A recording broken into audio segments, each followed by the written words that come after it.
What's up, chat? How's it going, everybody? Welcome to Tactical Tuesday. Whoop whoop. We're got a little discussion today. I figured we would take the opportunity to talk about 2022 in Warhammer 40k. Looking forward, there's a lot of really exciting stuff coming down the pipeline for the game, and I think we can. It's probably okay for us to do some rampant wish listing and speculation. And so I put down a couple of I don't know, some wish lists that I would like to see happen in 2022. I made a little slideshow on everything, and I figured we'd talk about them. This might not be a super long Tactical Tuesday, but I figured it'll be a fun one to kind of ease us in. I'm not doing a ton of in-person playing right now, just because events are not happening because of the holidays, so I don't have like a lot of battle reports or stuff to talk to you about. I am streaming still over on Twitch every day that isn't a Tuesday, so that's around the same time every day on weekdays. So if you want to come hang out with me, watch some games of 40k, I do stream over there. I also, as we get into things, I have some new merch in the merch store. Harry Dan shirts and stickers and stuff like that are all available over there. Exclamation point store in the chat if you want your own. I just got most of mine. I haven't gotten all of it, but they're looking pretty good, I think. It'll be good. How's it going, everybody in chat? And I think we'll probably try to make this one kind of a bit more of a live discussion than we normally have. Just because I think it's going to be kind of a broad, open topic, so I think it'll be pretty fun. All right. Well, anyway, let's get into it. So we're talking about GT 2022, doing a little bit of a wish list. Gotta make sure I figure out how to use my PowerPoint here. Good stuff. If it works, there. Oh, maybe. There it goes. All right. So obviously, the current thing that's kind of the talking point of the community right now is the new, I guess, sort of live model update or live rules update model that Games Workshop is going to be trying to push this year. And it's kind of a contentious topic, you know, whether people like more frequent rules updates or dislike it is a real question.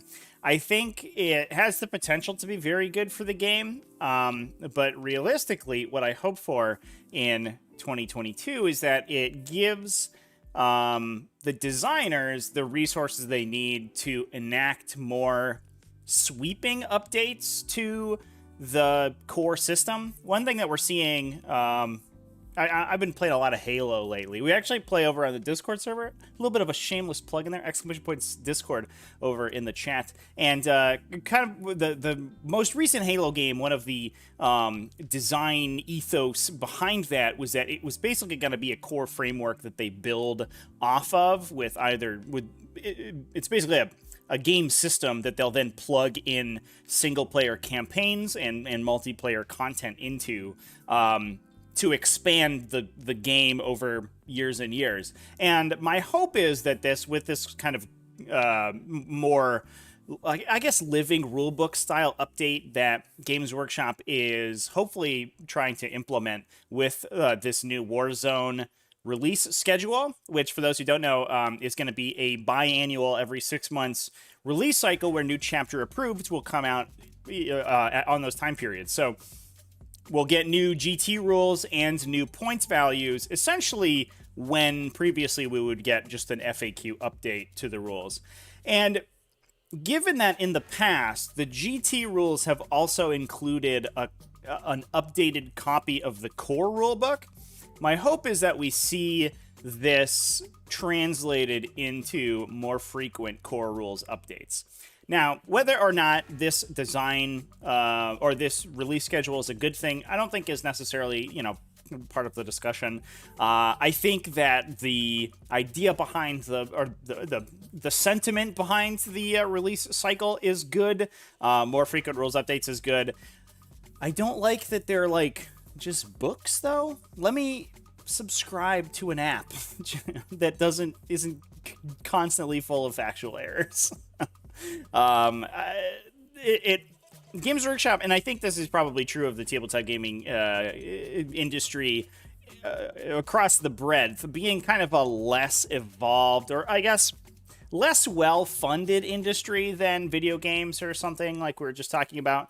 Cuts a lot of corners when it comes to just player quality of life, and the constant book releases kind of feel like a way for Games Workshop to do that. You know, they've been making books for decades, but they haven't necessarily, especially given their previous trends of bucking or resisting an evolution to more of a digital format. Previously they, barely even had an online presence for a long time into the 21st century, which was wild at the time. Their website was, until the latest version of their website, I remember back in the day, was essentially non-functional. And they had basically no community outreach. They had basically no online marketing presence. It was actually wild when you compared it to any other industry. And they're just super slow to evolve. And it feels to me like they just want to stick with books because that is how their kind of release engine works, which is bad. G-Dub, that's not good. Do a different thing. Let me pay you money monthly to get updates. But anyway, to this point, the hope is that we get some very needed updates to the core rules in addition to MFM and GT content. So things that I know a lot of players have been asking for, which is very basic stuff, like base to base line of sight measuring, something like that, which would honestly, especially in the GT packet, alleviate a lot of contention and a lot of bizarre rules and rules interactions that exist. Base to base measurement, in addition to line of sight measurement, an update to dense cover and line of fire mechanics. All that stuff really needs to get done, and it feels like the design team is just sort of, washed their hands of it and thrown it out.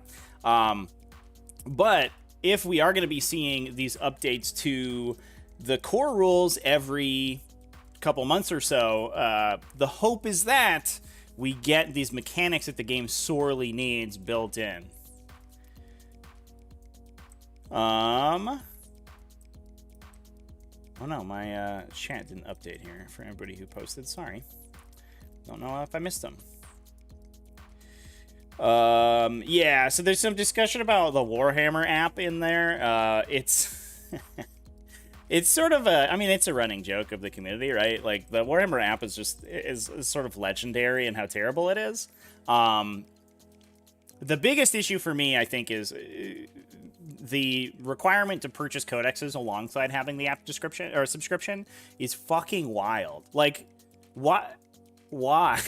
Why would I pay for two? The problem is that because they're so married to the book release model that when they get stuff wrong, which everybody does, GW does it maybe at a slightly higher rate than they should. But, it is what it is. Wouldn't be an issue if they could update on the fly. The problem is that oftentimes they have to release day one, week one erratas, the books they release, which means that you buy a book off the shelf and it's already out of date. Obviously, you should move to a digital format for that, but you still have to buy the book in order to use their digital format. It's ludicrous. It's a ludicrous model, and it's bad and anti-consumer. And end of story right there. So Warhammer's app is not good, and everybody knew that. So, it is what it is. Let's move on to the next slide, which is mostly the same. We're mostly going to keep talking about the new chapter approved release, and talk about some faction secondaries. I want a document of faction secondaries, and it would be cool, maybe even inside the GT book, it would be cool if they could update and add or remove faction secondaries as the game evolves, because one of the things with faction-specific secondaries is that they're going to change wildly in power level depending on the version of GT that you're playing in. So, kind of like how you buy a codex and it's already out of date, that codex could, you know, a lot like the 8th edition codexes have now. Some stratagems or abilities in 8th edition codexes literally do nothing because the 9th edition framework doesn't, you know, work with them appropriately. And the same is going to be true for faction secondaries. And some, you know, abilities or stratagems in a codex might be super broken because it interacts differently than 9th edition than was intended. And that's going to be certainly the same for faction-specific secondaries. I think good examples are things like Purifying Ritual and Grey Knights. As maneuver secondaries get more and more difficult and the power level of generic secondaries changes, alternative maneuver secondaries like Herd the Prey or alternative action secondaries like Purifying Ritual become significantly more powerful. So, you know, with stuff with secondaries like Engaged on All Fronts being worse, all of the factions that have access to Herd the Prey or Purge the Vermin just sort of generically get better because other people do not have an equivalent that they can necessarily pick. Not to mention the fact that Herd the Prey, Purge the Vermin is probably one of the... It's certainly one of the best secondaries outside of a factions or a mission secondary right now, and maybe Purifying Ritual. But getting just a document of faction secondaries that could be updated dynamically alongside these GT books would help smooth over those problems. In addition, it is my fear that 8th edition codexes are going to be non-competitive in 2022 as long as they don't have a faction secondary, because generally the difficulty of secondaries is expanding. They're trying to kind of smooth over all of the secondaries in the game and make them all score a more median number of points, which on average, which makes total sense, and that's just classic balancing. The problem is that some factions have access to very easy faction secondaries, and some factions don't have any faction secondaries at all. And as the overall difficulty of secondaries goes up, those factions who can fall back on faction secondaries are going to be significantly more powerful. And I'm sort of get the feeling that if you don't have a faction secondary in 2022, you almost might as well not show up. And that's not where I want the game to be. So even in the very near future, I would absolutely love to see just a big PDF with 1 or 2 secondaries for every faction that doesn't have them right now. Because it is very frustrating. Maybe that'll be included in GT 2022. I don't know. But, you know, it is what it is. Odd question. Does ITC complain if you use your phone during a game? Absolutely not. No.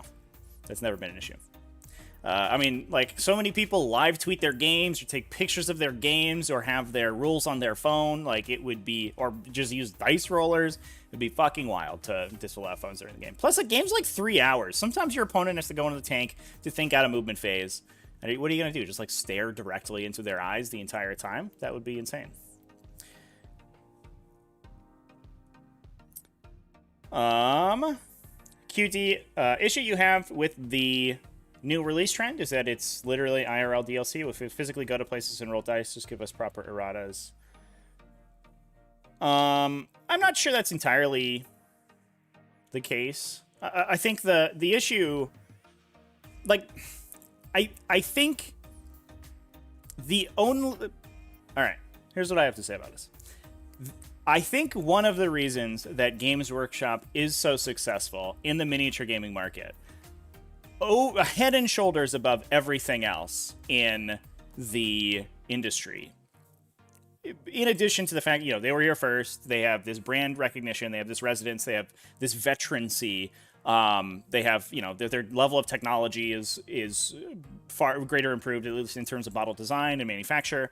The economies of scale are in their favor as well. But I think one of the big points in their favor is that Games Workshop 40k is essentially already based on a subscription model.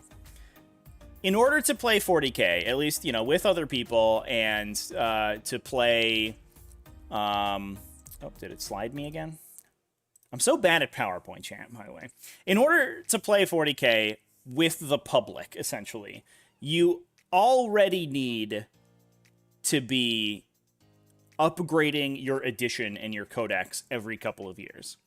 That is a big downside of miniature games, as a business model, because one of the selling points of miniature games is that you're still, miniatures are great, and you can buy them and put them on your shelf and have them forever. And that means that there's no recurring income from people, and I'll cop to it, from people like me. I buy miniatures very rarely because I own a huge Tyranid army. I have a couple other smaller armies that I don't really play very much, but I own an enormous Tyranid army, and I don't really buy new stuff for it. Maybe when new models come out, I'll buy them. Maybe when something comes into the meta, I'll buy 1 or 2 kits. But Games Workshop doesn't really make too much money off of me. And that's because they already did. Which means in order to continue their operations, they need to find some way to get me to pay them. And you know what? That's fine. I'm okay with it. And it's one of the reasons that Warhammer is so successful, because they do have a way to keep people paying money after they've already gotten their miniatures. And that is in the form of new edition books and new codexes and stuff like that. The problem, and there is a discussion as to whether or not games as a service in general is good or bad. I come in on the positive side of it. I think that there is a predatory nature to it, to trying to milk money from people who are already who already have a predication to selling, buying a lot of stuff. But on the flip side, it also makes the in especially video games, it makes the barrier to entry for a lot of games super low. And that means you get expanded player bases, you get, a more competitive scene generally, you get more people playing, you get more people in the door. And if that's the direction that we're going to go in, I think that's great. The problem is that Games Workshop has no idea how to implement this in a way that's not stupid.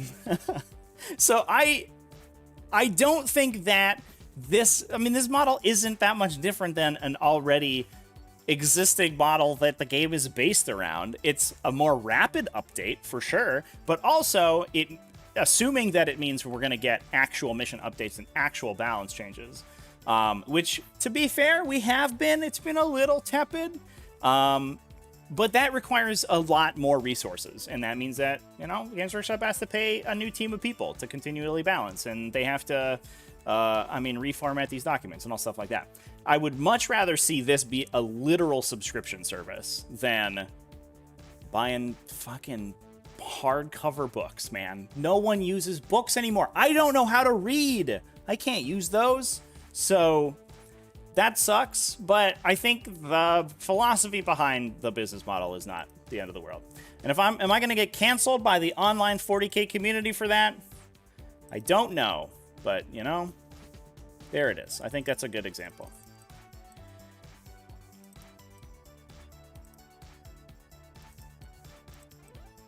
That's why you don't do tournaments, chat? That's silly. I don't know what to tell you. Okay.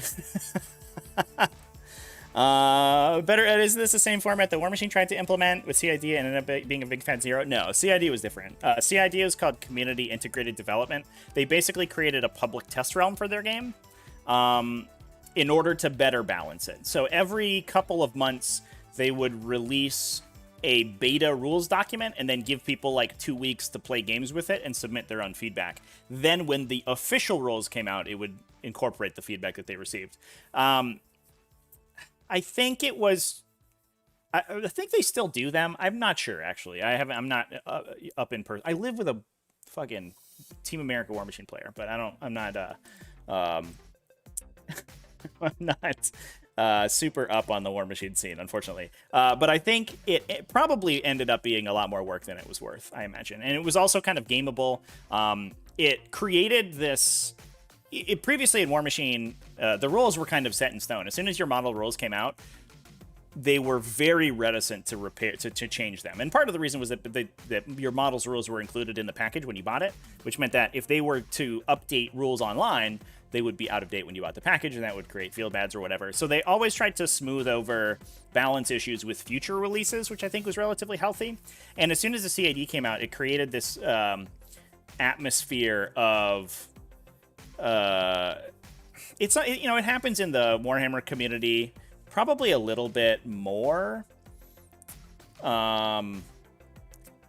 that where there's this like codex downtime period where instead of trying to dig deeply and, you know, make a codex work, the immediate answer from the community is like, oh well, just wait for your new codex. And you know, that's something that, like, that's a conversation. You know, playing Tyranids is a conversation I have a lot where, you know, I'll hit a bad matchup and somebody's like, oh, but what about your new codex? And I'm like, well, we're not guaranteed a new codex, but also I don't have a new codex right now. I would like to be able to beat you right now. So, and that, especially in War Machine, that was not, I think, a particularly healthy mindset for people to be in, because War Machine was much more about experimentation and list construction and these like sort of off the wall, off meta technologies where different units would interact very differently with different mechanics. But as soon as like the CID process became more integrated, people would just be like, oh, just wait for your faction CID. Maybe your faction will get better. And nobody was trying to adapt to the metagame or anything. It was all kind of, it was not great. But that was a very different, that was very different than what War Machine did. But to be fair, War Machine basically already had this, this release cycle. They had a biannual release cycle. They would release a book every 6 months. I think it was one book every 6 months. One of them every year was for Hordes, and one was for War Machine, that had all of the rules for all of the models that were coming out within that time frame. So basically, in order to continue to play, you had to buy this book every 6 months. Or it was every year if you played one half or the other. The difference, well, there wasn't that much of a difference. That was mostly it. Like, you know, and you didn't necessarily have to buy the book because the rules were included with the models. But if you wanted, you know, all the extraneous fluff, all the painting stuff, all the cool photos of models, and if you wanted to have all of the rules in one place, you would just have to buy that book. So, I mean, to be fair, War Machine basically already did that way back in the day.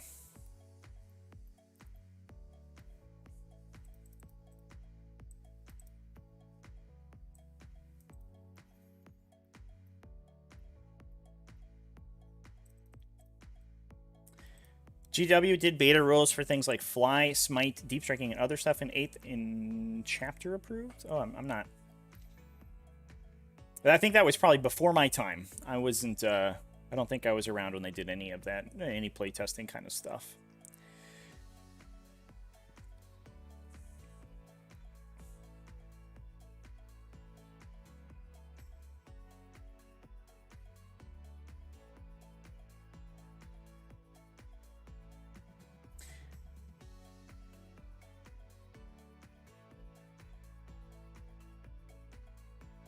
Sorry, chat. I'm just reading everybody's comments. A good example of resolving a rules issue is to flip a coin. Just agree how it works or flip a coin. No need to pay GW for that. Well, I don't like that sentiment. Like, I mean, you do need to hold GW accountable for bad rules. I think there's a difference between a rules issue and an imbalance. You know, keeping the game balanced, I think, requires upkeep. And so, you know, if that requires a more recurring payment model, that's okay. But if there's a rules issue, that should be repaired. The difference is that, you know, like if there are rules that do not work, you need that shit needs to be fixed. And I think there's a difference between a rules issue being present and you know, wanting to increase the points cost of interceptors or something. Deuce would pay big money for online living rules document that's constantly updated and errated. Yeah, me too. I'd pay $5 or $10 a month to play 40k. That's like being changed constantly. I think it's fine. Maybe we end up with an MTG-like system where tournaments are set up in a particular season. This is a better end. That is. Well, I think that is sort of explicitly the new model. Is these new war zones are almost exactly set up like seasons. So maybe there's a rollback period, and maybe there's a, you know, maybe there's a what do they like a post patch period? Is that what they call it in esports, where you you lock a patch number in, and then you play with that. And it's just rules lock in 40k, where you just set a date for rules to be locked in. But I mean, I could definitely see tournaments using that in the future. I think that would actually be pretty good. Blood Angels getting an FAQ giving core for their remaining Blood Angel specific units. Do they what Blood Angels units do not have core? Oh, I guess just like Death Company? Sanguinary Guard do, right? Anyway, let's move on. Next slide. We got one more to talk about in the new Warzone Nachtmund thing. And that is mission updates. I made a video a couple weeks ago about my most or the best and worst missions in the packet, in the GT 2021 packet. And some of them are really bad. They're just like, a lot of missions just suck to play. It's not fun or cool.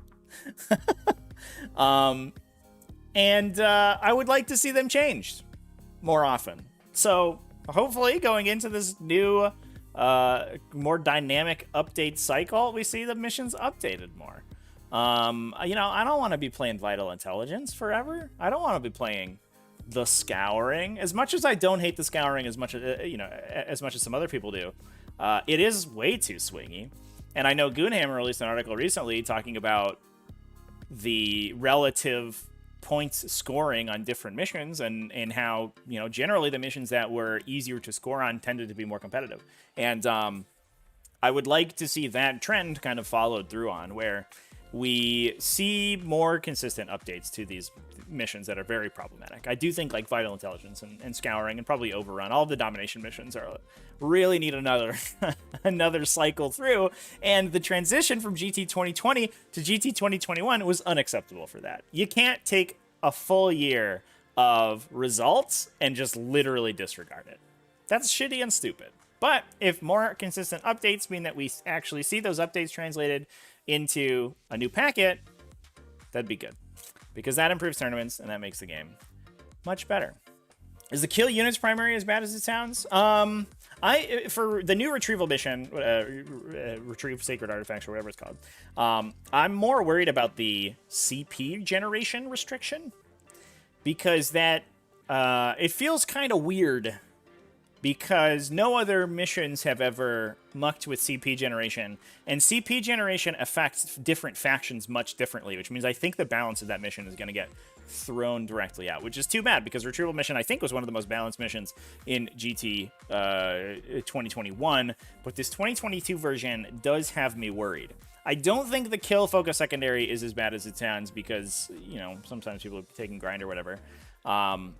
And especially because you're still capped at 45 primary, right? So, like, let's say you kill more a bunch of times. You're not going to continually score if you're killing more every turn. And that mission's so easy to score that you should be both scoring 45 primary anyway. So it shouldn't be that big of a deal. But the CP cap is like, especially since it, unless your terrain is ridiculous, it is almost impossible to hold an enemy objective for too long, which is what you have to do to get your Battleforge CP. Not to mention the fact that it gives the first player a big advantage, because they have the first opportunity to move up aggressively and threaten the objectives and contest objectives. And so, yeah, I'm worried about that mission. But we'll see how it plays out, because, I mean, the whole packet's going to be different. So who knows? Who knows? Death Company and Blood Angels Dreadnought Slack Core. Think of another Blood Angel supposed to Dreadnought. Yeah, well, I mean, Librarians do, right? Because they're, and Death Company Dreadnoughts, I imagine, would. Not all Dreadnoughts have core. Like, Wolf and Dreadnoughts lack it innately. But the Death Company, they definitely tried to, like, create a sub-faction within Blood Angels. I don't think they did it right. Death Company needed more support, or more, like, easily accessible support. Like, I think maybe if the Death Company upgrade for captains let you, like, it just added another reroll aura for Death Company or something, or it gave them another bonus on top of that, I think that would have been better. The problem is that, like, I don't know, Core Keyword's just kind of gross. It's, like, super powerful, so it is what it is. All right. So that's what we talked about updates. Let's move on to some less GT-focused stuff. Let's talk about some Tau codexes and stuff. So, obviously, I think the biggest problem for... I'm gonna see if I can reframe this. So, oh, that's my overlay.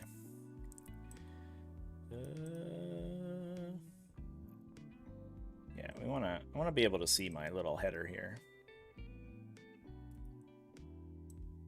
I definitely put my overlay on top of the header, and now you can't see it.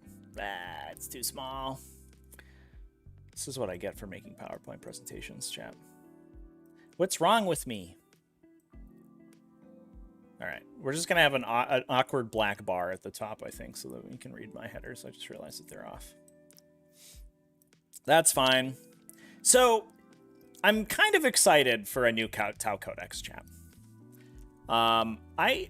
I'm one of those weird people. I don't play Tau, but I do like Tau, and I like Tau just for the reason that, you know, in what is ostensibly a science fiction universe, they're basically the only science fiction faction. I mean, literally behind the Tau in the image, right? Like, there's just two people fighting with axes. Like, what's happening here? I don't necessarily love, like, battle suits and the mecha aesthetic and all that stuff, but I mean, I talked about it a little bit when I did the Hammerhead video. Like, I like the fact that they have a cohesive aesthetic. They have a lot of, like, cool sci-fi doohickeys going on. I like drones. I like when, back in the day, when you could play mechanized Tau lists very effectively. I thought that was super cool. Like a bunch of flying hover tanks that would drop in like SWAT teams on people. I thought was super sick. I mean, it's just kind of overall an aesthetic that I dig. I'm worried though, because Games Workshop has traditionally been bad at designing factions that are good at shooting with guns.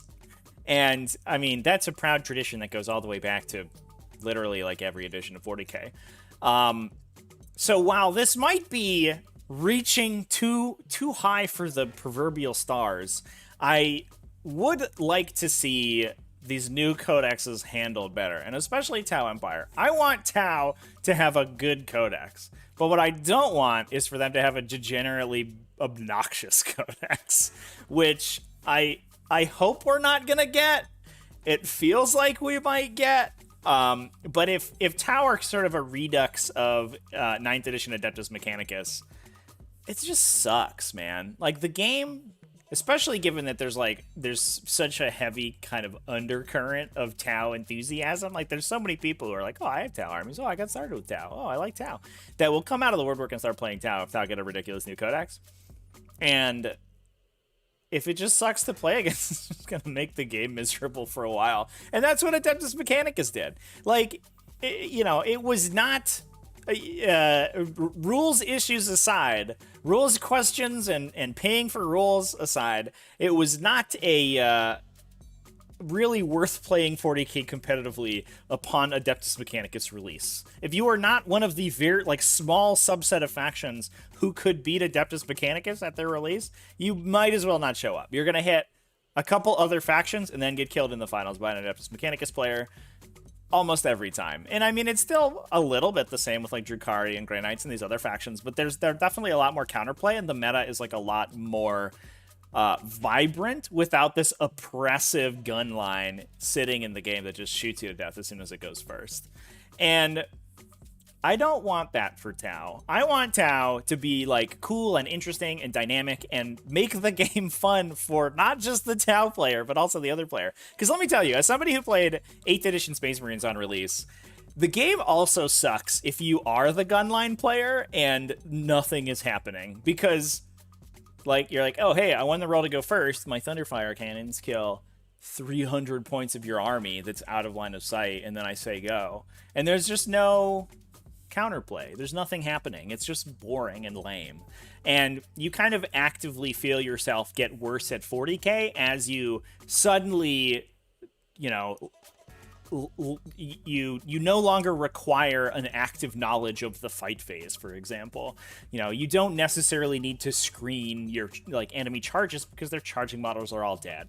And it just saps the fun out of playing the game, both, you know, from both as the player playing the codex, but also from, you know, just generally. Like, there's a lot less energy and excitement about the game if people are worried about facing this faction that's super duper busted. Now, we have, like, 6 spoilers for Tau, so I'm not going to, like, say that that's what's going to happen, but the most recent gun lines that Games Workshop have released, you know, even thinking back to the 8th edition Space Marine Codex and the Adeptus Mechanicus Codex. Obviously, the 9th edition Space Marine Codex was a significant tone down, but they did have an iteration to deal with it first. Feels like there is the potential for a ball drop here, and that's not what I want. So if I'm gonna throw that on my wish list, especially for Tau, but it also goes for all of the other factions that are gonna get new codexes in the not too distant future. We're looking down the barrel of an Eldari or Craftworlds Codex. We're looking down the barrel of potentially a Chaos Space Marine Codex. All of those need to just generically be better. Just be not as bad. People hate on Tau, but where did all the Iron Hands players come from? That is some 8th edition Space Marine echoes from the past, I guess. Because that was 8th edition Space Marines when they came out. It was the same deal. I remember I played post Space Marine release almost all the way through the end of the edition, or at least as long as I played Tyranids competitively. I won essentially every single game competitively against a faction that wasn't Space Marines, and I lost every game against Space Marines. Almost. I won a couple, but it was like night and day. It was just literally a different game trying to play against Space Marines, and Iron Hands were a big part of that. There's also, I mean, Iron Hands have kind of a silver bullet to something like, especially they were good against Adeptus Mechanicus, so they saw a little bit of a resurgence there, and they're just generically good. I think Iron Hands are just, if you're going to play vanilla Space Marines, Iron Hands are certainly the way to go, for sure.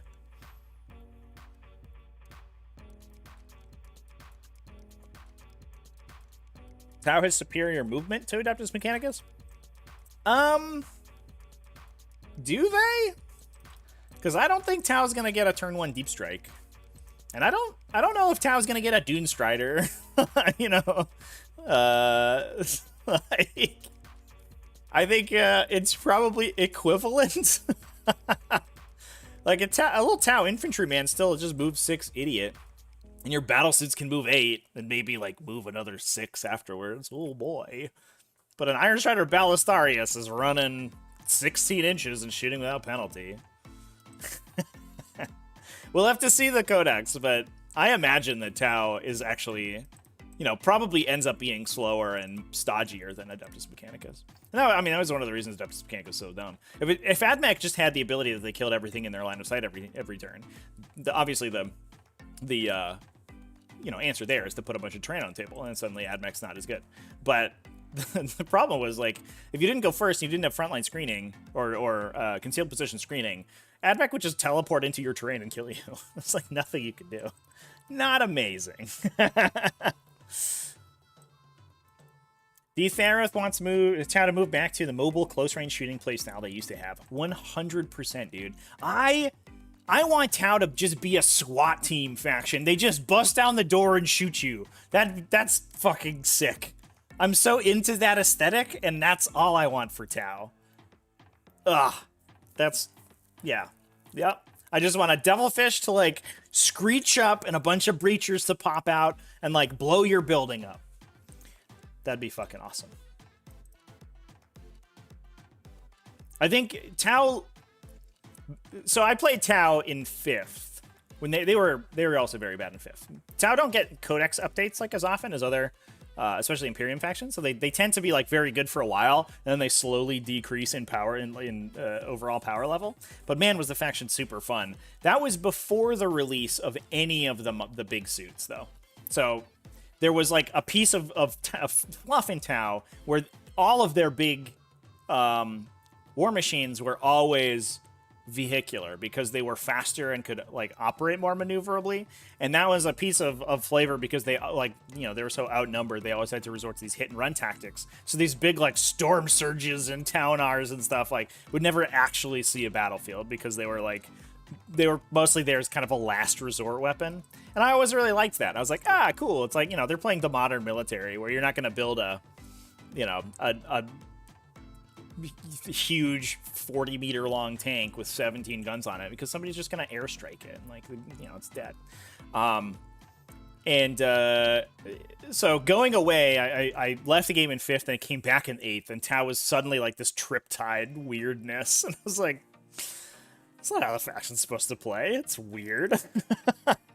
And I think that Tau lost a lot of that interesting playstyle when those big, you know, stompy monsters released. I think they lost a lot of their flavor, because the flavor of the 40k universe is always like bigger is better, right? You're gonna build bigger titans and bigger tanks and, you know, characters with more relics and more special weapons. And Tau are always the opposite. They were always like, you know, trying to play smaller, or trying to operate, you know, smaller, more compact teams, these like sort of assault cells, and that was cool, but not anymore. Now they're just riptides and stuff.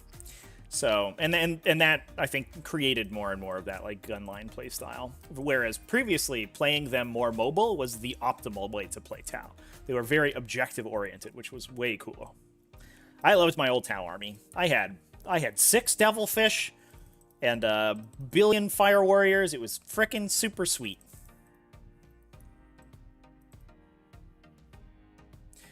Michael Payton, I think Tau would be easier to balance if they altered them to let them participate in more phases of the game.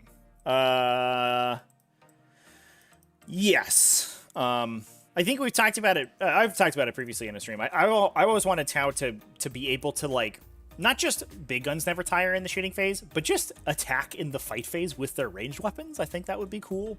So, like, you had a reason for Tau to, like, be in melee and stuff.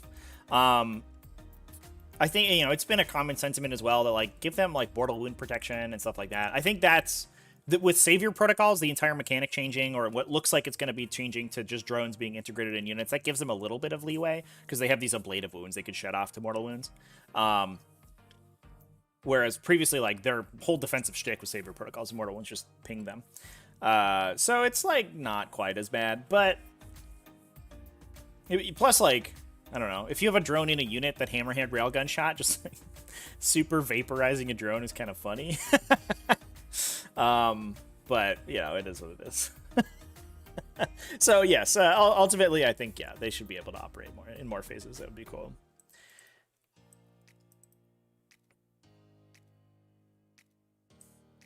Colin Duffy could get Tau feeling like an XCOM team, right? That'd be so cool. Right. Yeah, for sure.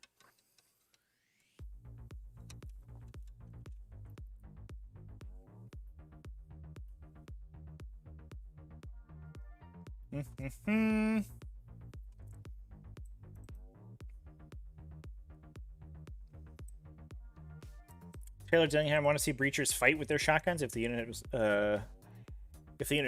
charged was hit by a photon grenade. Yeah. They just have that 1 TP strat right now to shoot in melee, which is like, okay. I did have, I was playing Grey Knights at one point, and I think I had wrapped.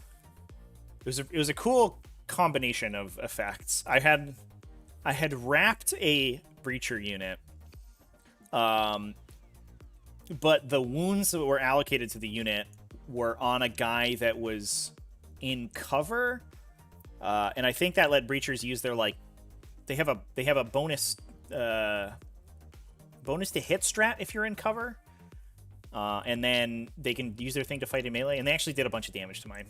That was a paladin, that's Grey Knight Paladin squad. I remember that, and it was a very clever use of stratagems from my opponent that I think if I were on the other side, I'm not sure I would have seen, because it was like it took an extremely precise setup, and I think it ended up uncharacter protecting one of my characters, which let them get killed because the model that was character protecting them was the wounded model, and then because yeah, I don't know. It was a very cool setup. Anyway, I congratulate my opponent. I was like, that was sick, actually, because it was kind of a mistaken placement on my part that my opponent was able to take advantage of by shooting into melee with this cool Tau, which is cool. But that's like it's a 1 in 100 games that happens, and unfortunately, if you're a whole Tau codex that doesn't do anything in melee, then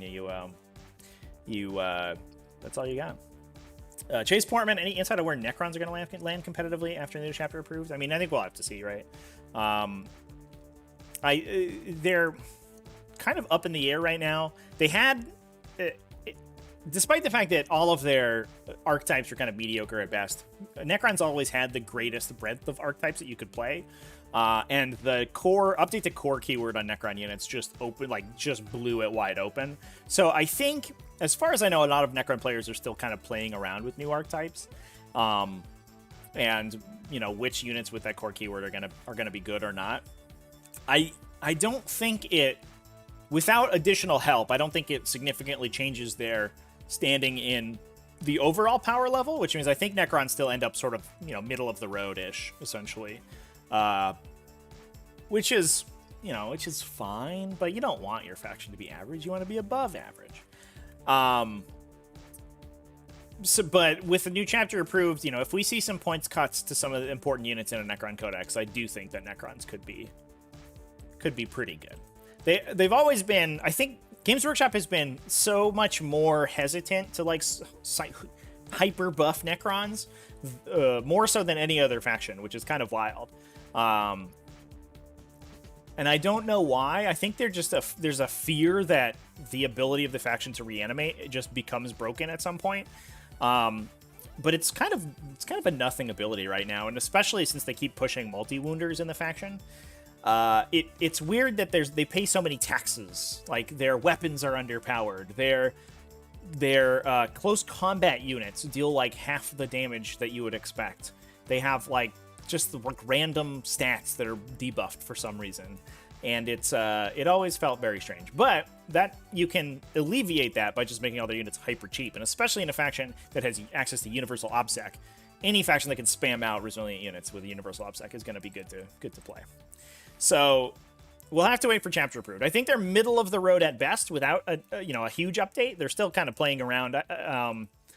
I do think there's a lot of flexibility in the faction if you want to play different units and stuff. A lot of their units are pretty good now with the core keyword update, but I do think they need a points cut to be truly competitive. And that's what I have to say about that. If everyone is above average, isn't that average? Yes, for sure. But I'm not talking about what everyone is. I'm talking about what you want your faction to be, right? If I'm a Necron player, I don't want to hear some idiot YouTuber on his live stream telling me that my faction is middle of the road mediocre. I want to hear them tell me that my faction's cool and does cool stuff and is good and pretty. But it's not, it's fine. Necrons are fine. All right, let's move on. Next slide. Let's do it. We talked a lot about this slide, which is good. This has been a good discussion so far, chat. Let's talk about some balance updates. So, with new chapter approved coming out every 6 months, right now the balance updates have been a little bit tepid, I think. We tend to get these huge balance updates after a new faction has just reamed the tournament scene. And part of that is that the current update schedule is really slow. A new codex will come out, and it will take them a long time to because all of the points costs are set ahead of time. They are play tested using a meta game and a version of the game that it's going to be outdated by the time the faction updates. I'm almost hoping that with this new biannual update release, I kind of want them to go back to not printing points costs in their codexes. Because right now, they have that weird points cost thing at the back of the codex, right? Where they don't put your points cost on your data sheet anymore because or at least they were trying to push power level so hard, and then your points costs were in a 1-page list in the back. Just get rid of that, man. Just release a PDF that has all the points costs when the book comes out, and then go from there, and you can update that dynamically, and you can put it in the next chapter approved when it prints. And I guess you would probably still run into some delays, and that that is the problem with using stupid books as the vehicle for your rules distribution. But that's what I would like to see.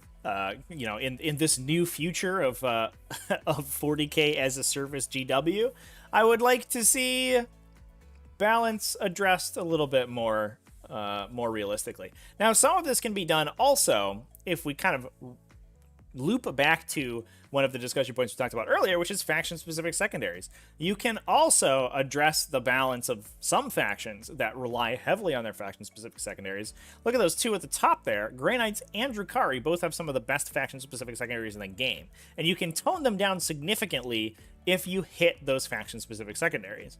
Grey Knights without Purifying Ritual, significantly less powerful. Drukhari without Herd the Prey, not insane, but it's still a big deal because Drukhari play so aggressively they can push you out of multiple table quarters pretty consistently, especially since now that Engage on All Fronts has been nerfed significantly, there's less of an incentive for you to move aggressively up.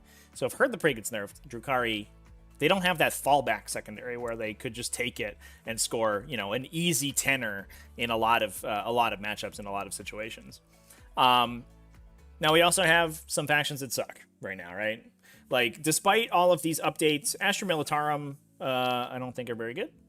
And Gene Stealer currently very bad, but getting a new codex, so we'll have to see.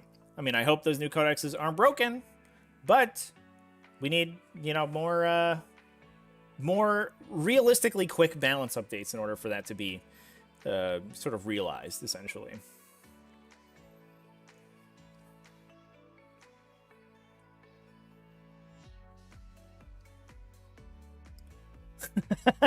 Colin Duffy in chat pulling out his like getting out shaking your cane at all these youngins in chat.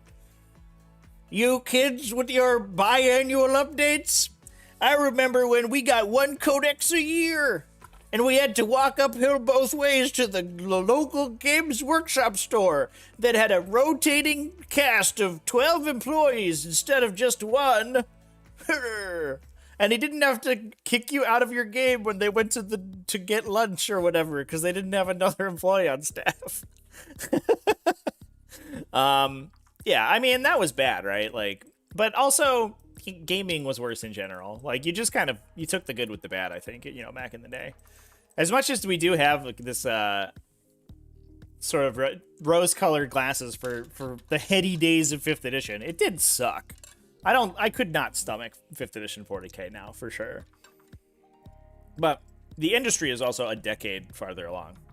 So, you know, people are just better at making games and better at updating games and better at balancing games. And I think, I mean, Games Workshop is significantly better than they were in 5th edition, which is good. They are not up to the industry standard, which is bad. And we do have to hold them accountable for that. There's a lot of work to be done yet, GW. Stop letting Grey Knights cast Ritual Purification for 15 points every game. Michael Payne has a feeling Grey Knight's going to get nerfs to Nemesis Dread Knights and Interceptors to become completely irrelevant. Yeah, I mean, we've seen currently, and you know, for better or for worse, because this has kind of kept Drukhari at the tippy top of the game. The faction proves to be sort of continually unnerfable. But we have seen Games Workshop using more of a deft hand more recently in their balance erratas, and I think the balance data slate that we just got is a very good indicator of that. Drukhari got a ton of points hikes, right? Like Raiders went up, all of the infantry went up, but we also saw their lesser played units receive a points drop, and that's what I hope we see with Grey Knights, which I imagine I'm crossing my fingers aggressively for that's what for that to be what we get with the new with the chapter approved, or the Nakmund chapter approved coming up shortly. I hope we do see an increase in Nemesis Dread Knights and the Power Armor Marines, but the Terminator models in that faction are insanely overpriced. And I hope we see a drop to them to make them more playable, because I think that would be just overall better. I also think that there are some mechanics that need to be addressed in Grey Knights. I think Ritual Purification needs an errata. You know, you could almost play with anything And if you can get your 45 primary and you have this secondary that just like passively scores you 15, then it's not a contest really. Like your whole army could be dead and you still win the game. Not saying that happens every single matchup, but it happens more often than it should for sure. So I think that needs to be looked at. I think the Honored Knight mechanic needs to be looked at. It's just a bad keyword. It's a keyword that makes you worse, which is not cool or fun. And it's one of the reasons that some of the other Paladin or the other Terminator units aren't played. You know, Paladins specifically. Just make it like you can pick your Brotherhood at the start when you build your list or something. I don't know. It's weird that it removes you from a bunch of the synergies in the faction. A faction built around sub-faction synergies that then has its most elite units removed from those sub-factions is wild. It's like so poorly thought out. And that's one of the reasons that only Nemesis, Dread Knights, and Interceptors get played, because they're in Brotherhoods and have the core keyword. So yeah, I mean, I think those could go a long way to make the faction more interesting and more dynamic. I think there's maybe also lists with like regular dreadnoughts that you could potentially see that are just okay, because you just give dreadnoughts an invulnerable save and stuff, which is okay. But you know, it is what it is.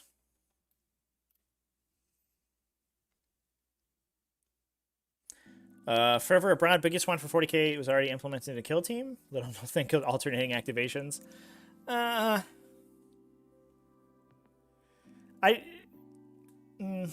think we talked about this on stream before. I don't think I don't think 40k is a game system that is compatible with alternating activations. I mean, first of all, you would need an overhaul to every rule. You can't just be like, okay, in GT 2022, here's how you play.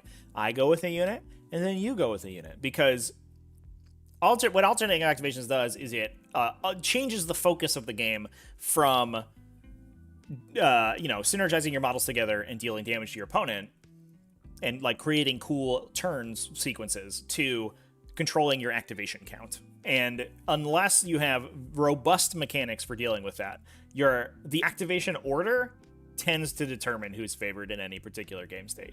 And that is fine as long as it's accounted for in the game, which is one of the reasons that you need like an insane overhaul. Like, I'm not just talking about like, oh, you have to change the phases of the game or whatever. You have to change list construction. You have to change how units move, how units fight, how the core dice mechanics of the game work. And that's not something that Games Workshop's going to do. And I don't think it's something that they necessarily should do. Because alternating activations also tends to probably double the time it takes to resolve with the same number of models on the table, a game that is full turn activation. Because suddenly there's infinitely more variables in play anytime you're operating with a unit. And, you could, I'll go with my army and I'll put my models in good places where they have line of sight to stuff and where they don't get shot back. And then we'll move on from there. But if I'm alternating activating, I'll activate a unit, and then I have to move them to where potentially your units could be, but also potentially where units that have or have not activated yet this turn will get line of sight to them, and then also consider if those units activate before them on the subsequent turn. And that's not even taking into account any, special abilities or stuff like that I'm trying to take advantage of or play against. And so suddenly the movement of that single 5 tactical marines or whatever has like 1,000 more things going on than just trying to get line of sight to your opponent. And that's fine for a game that's designed around alternating activations, but 40k has way too many units to play with that. So that's why it's fine with Kill Team, where you have, 6 models a side, and that's it. Whereas 40k, you have like 10 to 15 units of multiple models per side, and the scale of the game is too big for that. I do think that there is an alternating format that you can make a game the scale of 40k work with and it not be a complete fucking nightmare. I think you alternate detachments, or you have sort of a command system where you have units that can activate alongside other units and you alternate with those. And I think that is fine. Going back to the War Machine discussion, they had a large scale system which I forget the name of, Unbound, I think was the name of the format. And it had a slightly adjusted rule set, but essentially you would go with battle groups of models, which were a Warcaster and all of their robots that they controlled, which is like 4 or 5 models a piece, and you would alternate, or 4 or 5 units a piece, I guess, and you would alternate with those, or you would select, certain sort of unassociated units, and a couple of those would move at a time. So you were alternating with like small detachments of models, and I think that's the way to go. But again, it would require an entire overhaul of the game, and it's not something that you can just do, right? And you'd have to build the game up from the ground up, and Games Workshop's not going to do that. The Games Workshop, I mean, we've talked about how they're very slow to adjust to new trends, and another example of that is that the fact that 40k is essentially a legacy game system, right? It's less advanced than like Dungeons and Dragons. Like Dungeons and Dragons has had more core engine updates than 40k has. You could go back to Rogue Trader 40k and like all the dice mechanics work the same. There's like peripheral stuff like overwatching and the addition of command points and stuff like that is new and different. But like rolling to hit, rolling to wound, rolling armor save, moving, and then shooting, and then charging, and then fighting. That's all worked exactly the same. It was almost no changes over the entirety length of the game, which is like kind of wild when you think about it, because it's not that good of a system. It doesn't really make sense. It doesn't really like play well. As soon as you try to like do anything, it overcomplicates the game immensely. I don't know. 40k just needs somebody's got to get in there with a sledgehammer and knock some walls down and rewrite the entire game.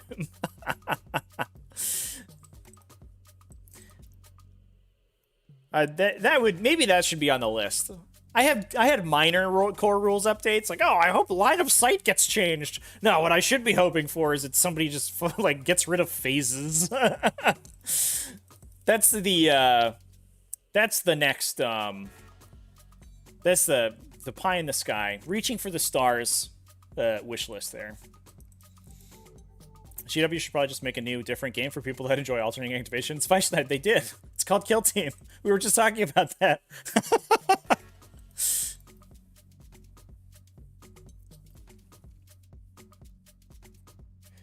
Brenda, if it creates units, it must be good in a vacuum rather than those that begin via buffs given out from the army or special rules. Yeah, 100%. Yeah.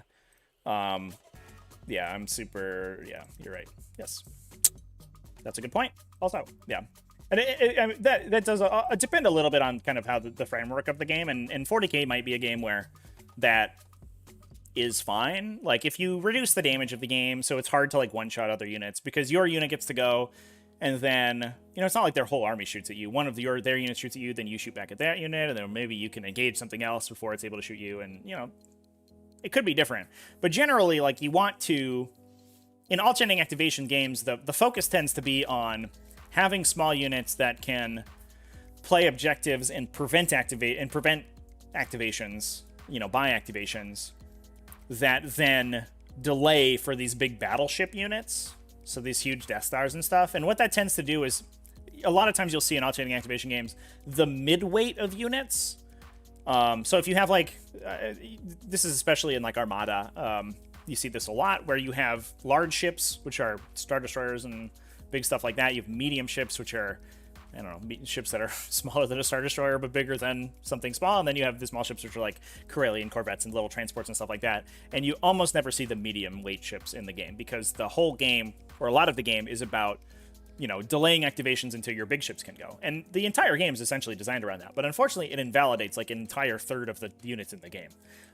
Those units will still see play if there are particular combos that you need with them, or if there are like smaller game formats where you can't necessarily afford a bunch of transports or the big ships and stuff like that. But you generally don't see those very competitively. It's changing a little bit, because they did sort of they have done a lot to super buff those, but that would certainly be something that you see happen in 40k. I mean, you already see it now, right? Like, we're just talking about Grey Knights, and Grey Knights are like min-maxed to having a bunch of little utility units doing your objectives and stuff, and then 5 Dread Knights, and that's it. That's the whole army. We just have units that hold objectives and Dread Knights, and the Dread Knights deal damage, and the little objective holders hold the units. The issue is that those little objective holders also deal a bunch of damage randomly, but it is what it is.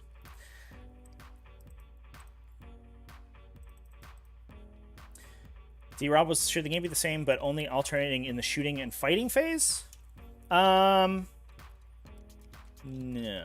That's how Lord of the Rings does it, and I think that's another interesting selection. Although it's not perfect. It's full army activation only in the shooting phase. So you both move. One person moves all their models, then the other person moves all their models. Then one person shoots, then the other person shoots. Then the fight's alternating. But the combat mechanic works so differently in that game. It's super different.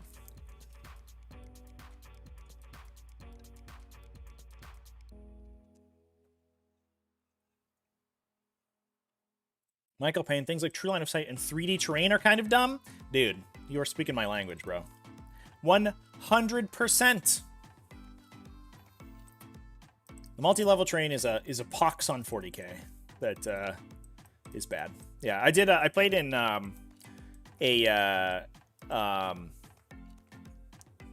league online over the last couple weeks that had no three-dimensional terrain rules like whatsoever. Right? It was just like do whatever. There was no it sits, it fits. There was no something like that, stuff like that, and like the number of stupid things you could do with 3D terrain, because they all used like WTC terrain that had multi-levels, and this number of stupid things you can do if you play like rules as written 3D terrain is insane. If you go back and watch those games, I think some of the VODs are still on Twitch, and they're moving over to the replay channel, youtube.com/tacticaltortoisetv. But some of the stupid interactions is just ridiculous. Plus, it sucks to play with, and it's just annoying. Yeah. Anyway. D-Robbles, what do you think about the Bodyguard role right now? I think it's fine. I think the issue with Bodyguard is the units you're bodyguarding. Bodyguard doesn't tend to be broken until you're... Like, nobody complains that Death Shroud Terminators have Bodyguard, right? Because you're like, oh no, this guy who is just another Death Shroud Terminator is gonna charge me. I might as well just shoot the other 3 Death Shroud Terminators standing next to him. The problem is when Bodyguard starts protecting things that are like independently very powerful, and I think that's where it needs to be addressed. So I don't hate Bodyguard as a mechanic. I mean, like 9 times out of 10, you could get the same effect just by carefully positioning your units to look out, sir. But it's when, like, you know, it's the Volkite Contemptors and the Morven Vols of the world that super abuse Bodyguard that probably need to be looked at. I don't think it's like a game-breaking change, a game-breaking rule currently. I just think it's very good, and those units probably are a little bit too good.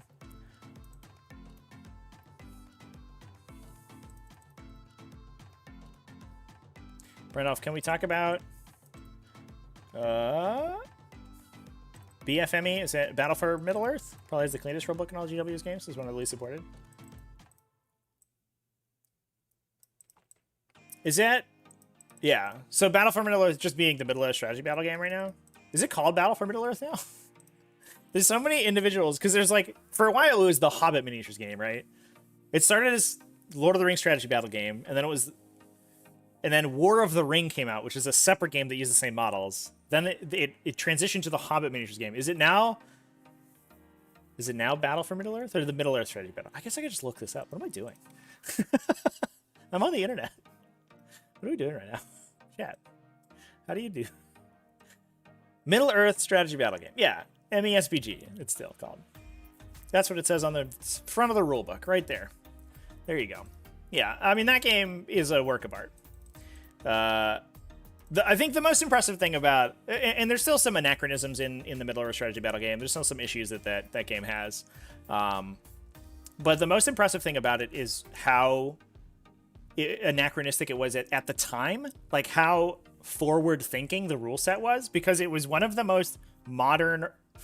I mean, that game came out... I don't know... I think... When was War Machine released? That was like 2000... First edition of War Machine was like 2005, right? Which was one of the first kind of... see if I can find it somewhere. Is that a Wikipedia article? Okay, yeah. 32-bit miniatures game. Released in 2005? Oh, no, that's not what I wanted. That's just for hordes.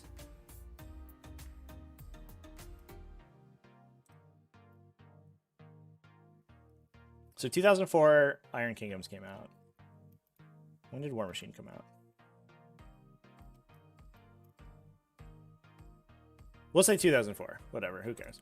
So Middle-earth strategy battle game came out alongside the movies, right? So it was like 2001. And War Machine and Hordes wouldn't come out for another couple of years. And that was the first game I remember that was like... And I wasn't even aware, you know... At the time, I was a little baby, and I don't even know if I knew about Warhammer at that point. I started with Two Towers, I think, was my first game when I was like a little tiny child. And so I think when War Machine came out, it might have been sort of contemporaneous when I was like first starting to play. But looking back on it, that was one of the first games. Like it won a bunch of awards for this sort of progressive rules design where it had like interesting resource mechanics and all this stuff built into it. But Middle-earth strategy battle game was like 3 years before that and had this like insanely intricate, like well-designed system. Looking back on it, there's some glaring issues with that game. Like, and that still exists because I mean the system's kind of legacy. It's 20 years old at this point. It's like going back and playing like Halo 1 or something, right? Like, or like Doom, the original Doom. You're like, oh, this is... You can clearly see that this is like a, you know, it's designed with modern sensibilities, but it is an old game. And it's kind of the same going back to the Middle-earth strategy battle game. It has this like enormous problems with it. Line of sight is also a problem in that game. A little bit less so because it's not as crucial as it is in 40k. There's a post-combat move mechanic that moves like enemies, but it moves them 1 inch. Which like, and has, it only moves them 1 inch and has debilitating rules, like mechanical implications if you cannot move them 1 inch, and which is it's like you essentially all of your units disengage at the end of each fight, right? Which in 40k you move 1 inch away from each other, but you imagine a unit fighting in 40k, especially after they pile in, consolidate, and all that stuff, like moving that unit so it's completely outside of engagement range of the other unit is sometimes very difficult. And in strategy in Middle-earth, if you can't do that, it's super duper bad for you, and that gets fudged a lot of times. It's moving all of your units 1 inch at a time is not, it's a bad mechanic, I will say. But the amount of like it just sort of transformative game design in that game is just frigging super cool. I will talk about that rule set for ages and how kind of prescient it was to more modern game design. It's chef's kiss of miniature war games, chat. Incredible. Good stuff. Are we going to see Tyrant Guard, the Bodyguard mechanic, rehive Tyrants? That's a really interesting question. I think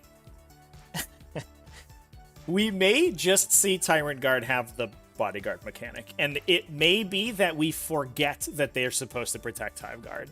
And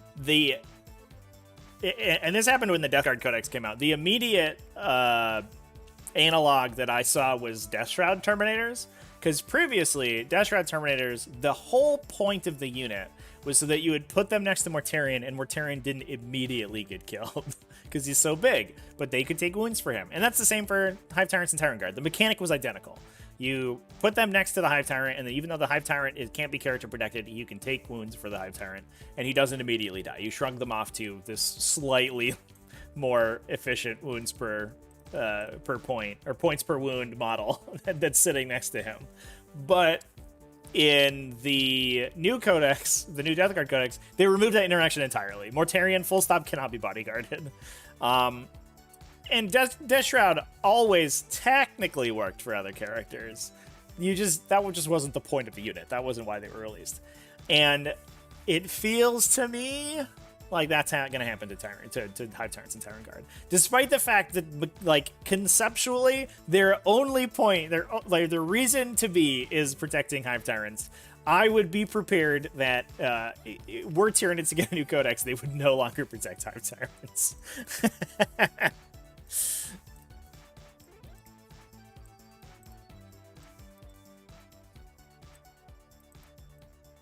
Which would be sad, for sure. Eddie Astor, luckily they're reaching the end of 9th edition codex releases, and the worst factions out there finally get the love they deserve 100%. Yeah, I mean, I will say that, despite the fact that, like, you know, even talking about this balance update thing, right? The factions that we really consider, if we look down a like a list of all the factions, right? We could consider there's only like a handful of factions that we consider sort of just at this level of like unplayably bad. And I think it's like Genestealer Cult and Astra Militarum, like we have on the thing, on the slideshow, are just terrible. Craft Worlds, they are not good, but they're playable, especially in Eldari Soup. And I've streamed a couple games, I've commentated a couple games of Craft Worlds winning tournaments, like straight up. They're winning T5S2 pods. They're also getting a new codex, so they will be off the list, theoretically, of terrible factions. Chaos Demons, I guess. So, and Genestealer Cult, obviously, in there. And I don't want to say Chaos Space Marines, because, like, I don't know, it's a whole Chaos Soup thing, so it's kind of whatever. But Chaos Demons is certainly the weakest part of the Chaos Soup mix. And even if we count Chaos Space Marines, right, they will all have gotten codexes within a couple of months, right? So, like, the fact that we can count on one hand, I guess, like, the Chaos Knights, they're not very good. But we're getting a new Chaos Knight, apparently, so coming out in the trailer. So I guess let's call it 5 factions right now, out of, like, the 20 in the game, are sort of in this, like, bottom tier garbage, like this super garbage tier. 2 of them are getting codexes almost immediately. The rest of the armies in the game are at least fine, right? So despite the fact that we are complaining about these balance updates and the fact that, like, Drukhari have been dominant for way too long and Grey Knights have, like, super good secondaries and all that stuff. And Tau, I think, we're at the bottom. They were towards that bottom run too, but obviously they're getting a new codex as well. They're also on that list. By the end of February, most of those will theoretically be out of the dumpster, and we can start moving new factions down there. And I don't really foresee any factions that are, like, super bad, right? Like, Chaos Demons, Chaos Knights, that stuff is, like, that's kind of ridiculously terrible. But even that, it's not that bad. Like, Bellicor did a lot of good stuff for Chaos Demons. It does feel like the overall metagame, despite the dominance of a couple factions, the overall metagame is relatively vibrant.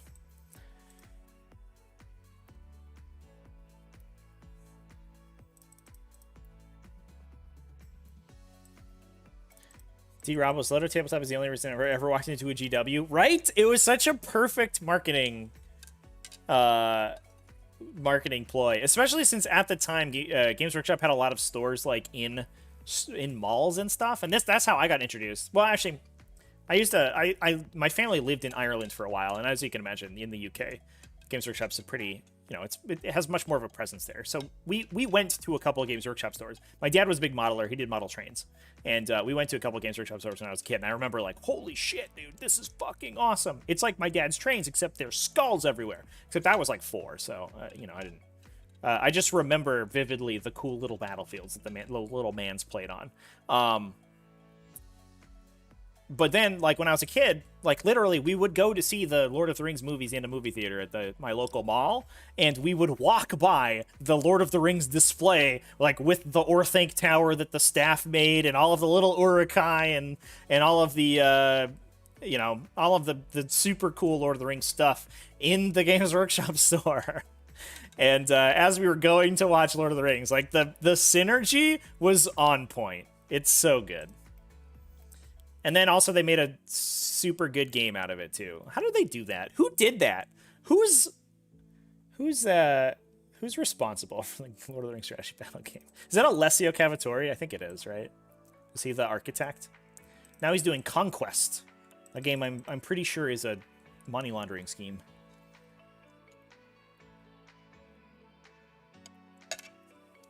Knights feel pretty okay after the Armiger OBSEC update. Yeah, but not Chaos Knights though, right? Knights are good because of Freeblade Lance, is the impression that I'm getting. Or Knights are okay.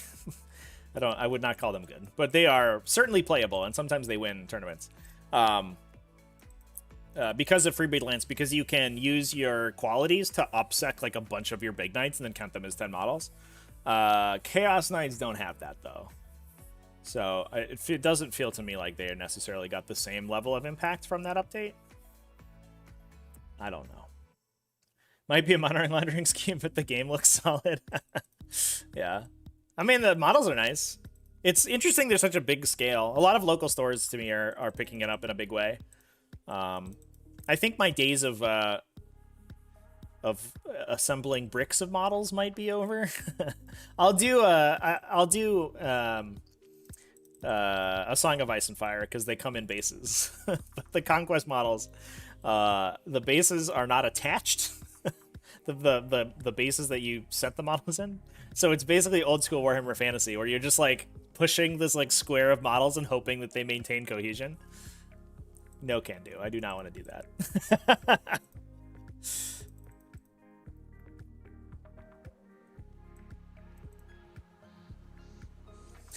All right. I think I have one more slide in this slideshow chat. We spent a lot of time talking about this one. Let me pull it up and move. Go. Next slide. All right, here we go. We got some more specific requests out of on the wish list for 2022, chat. 2 wounds on the Chaos Space Marines, please. I'm tired of people complaining about it. It's a meme at this point, and it's so frustrating because sometimes I just forget. You know, sometimes I remember back to the heady days of 8th edition where you could like smite a unit of Vanguard veterans and it would just eviscerate them. And now I'm so used to Vanguard veterans just like one model dies at a time. I'm like, God, this takes so long. And then I do it to a Chaos player and they just get sad. They're like, okay, I will remove 80 points of models because of that one psychic power. And it makes me feel bad, okay? Give the Chaos Space Marines their 2 wounds, please, chat. Please. Eldar getting 2 wounds before Chaos Space Marines? I mean, basically, right? What is Thick City Drukhari if not just a laugh in the face of 1 wound Space Marines?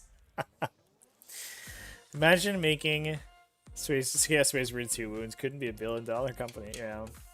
Yeah, it's like frustrating and stupid, right? Like the I don't know. Just update Chaos, please, GW. Chaos Space Marines are so old and jank, and they're like the synergies they do have. It's like classic 8th edition stuff where the synergies they do have are like they're so deep and so contrary to what the game is now that it doesn't feel that great. Like, you know, the next person who gets Crimson Crown comboed in 9th edition is just gonna like write a letter to their senator, right? Like, it's just a huge feel bads because it uses this like awkward, stupid wording that shouldn't exist and that, you know, has remained unupdated for ages. And but you need those kind of synergies because the core of the faction is just broken because it doesn't do anything. So yeah, I don't know. Make Chaos Soup great again, I guess. Is GW doing some play where they want Chaos Space Marine players to be bitter as Chaos Space Marine players? Yeah, call in there. Just like, you have to... It's emergent storytelling, okay? We're forging a narrative. The Chaos players have to be angry and mad all the time in order to appropriately amplify all that makes Chaos great. 100%.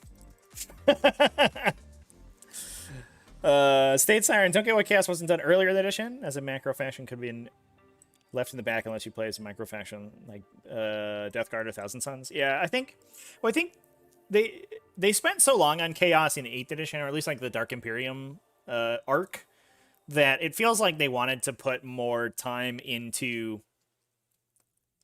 I guess expanding the Xenos factions, and that just left Chaos in the lurch for a really long time, which sucked. And I mean, the really sucky part was that the core Chaos Space Marine subfaction or codex didn't get an update for so long, whereas the offshoot codexes did, which just made the whole super faction feel weird. It's also kind of funky. I almost wonder if there was an impetus to retain Chaos Soup as a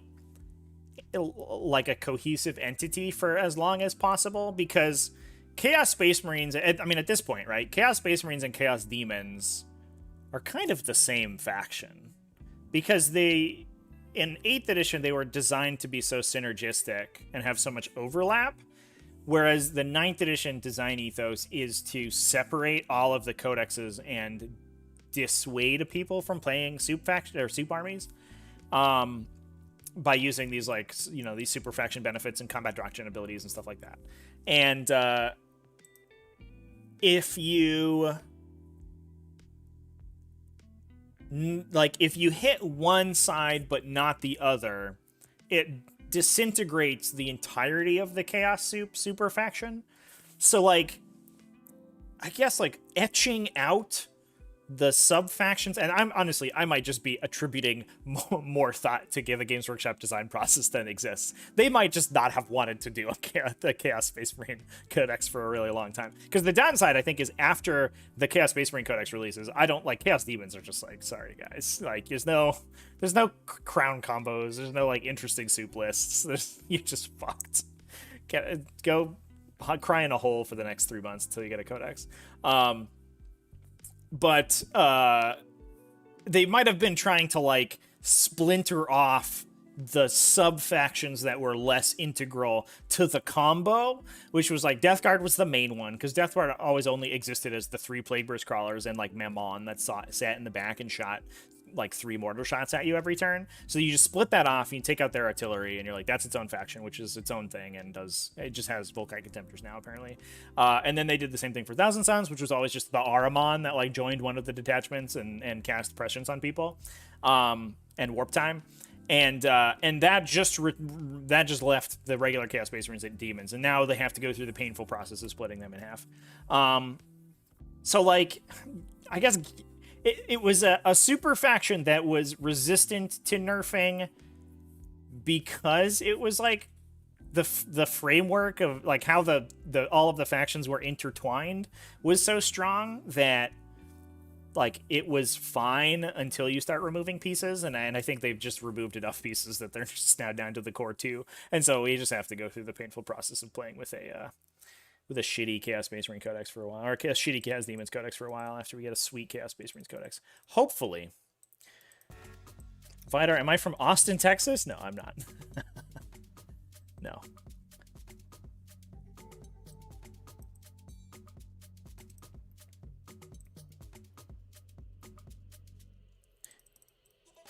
That was a really long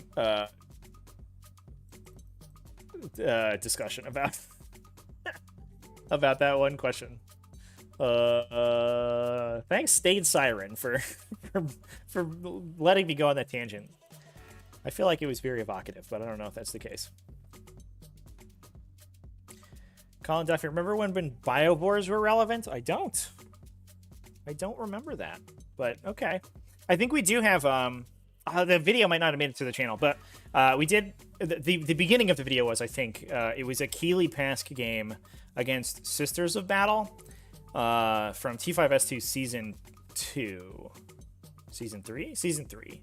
And it was a pod finals. It was a fucking wild game. The Sisters player didn't know what a Demacron did, and so he just got trashed by a Demacron, which like killed 2 Exorcists and a billion models in one go.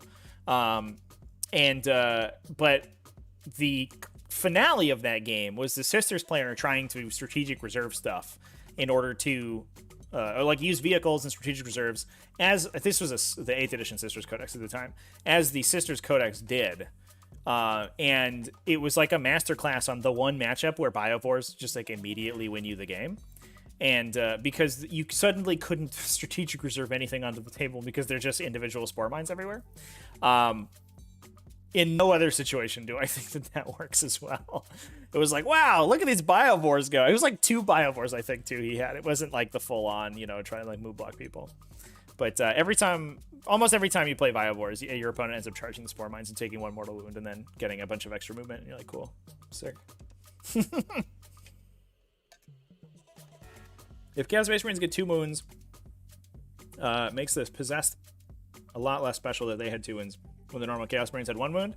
I mean, like, just your broadly at Primera Space Marines, right? Because like Primera Space Marines were all they were the 2 attack, 2 wound Space Marines. And now just tactical Marines have 2 wounds. So, you know, you win some, you lose some. It's probably fine. Hope they go with a Tyranid versus Guard release box. Definitely feeling like that. They are running quickly out of factions to fight each other. We have we don't know if Tau are getting a boxed set. We might get like Tau versus Guard, like a Damocles Crusade or whatever, which would be kind of cool. And then who else is there? Just like Knights and Knights and Tyranids. We're running out of factions pretty quickly.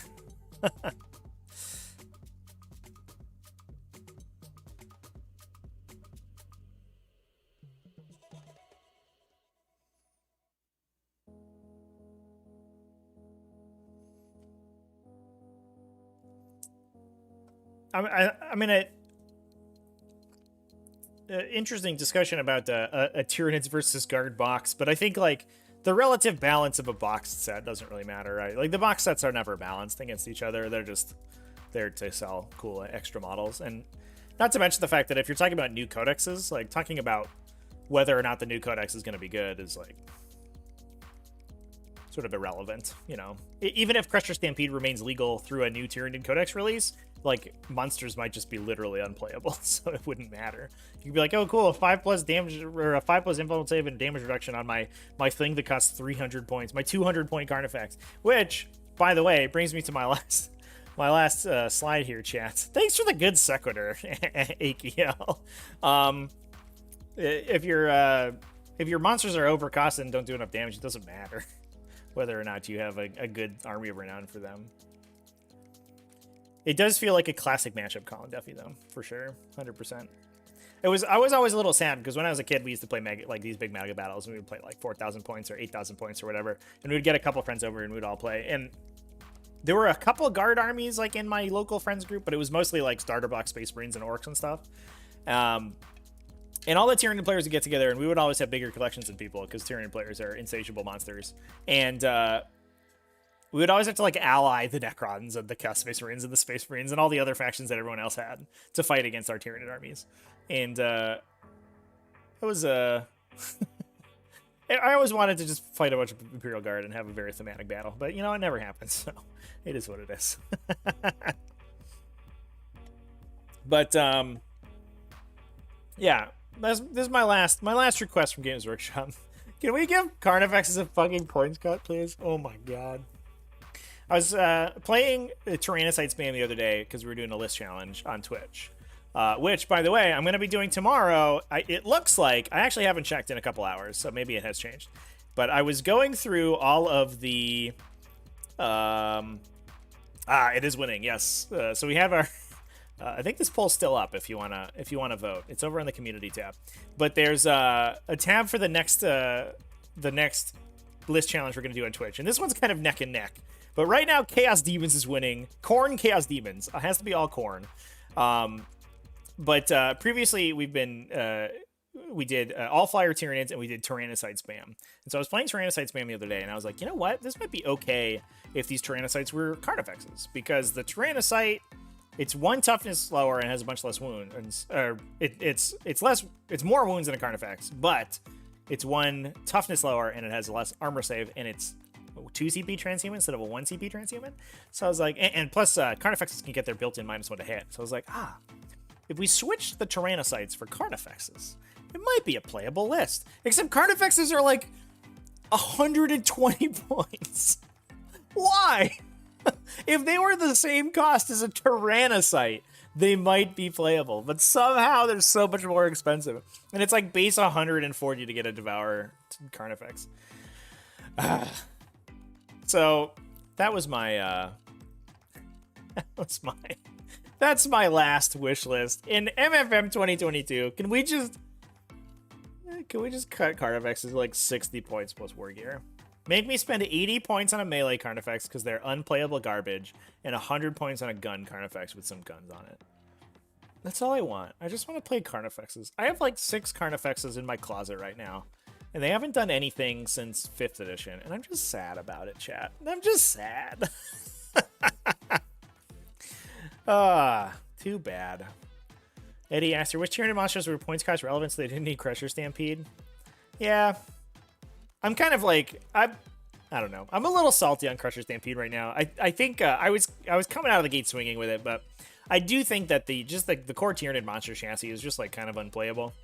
So despite the fact that you make them super hard to kill and everything, like they're just like fringe competitive. I'm not like out on it yet, but it's less exciting to me than it was at the start. It is fun to play though. Playing with the big stompy boys is super sick.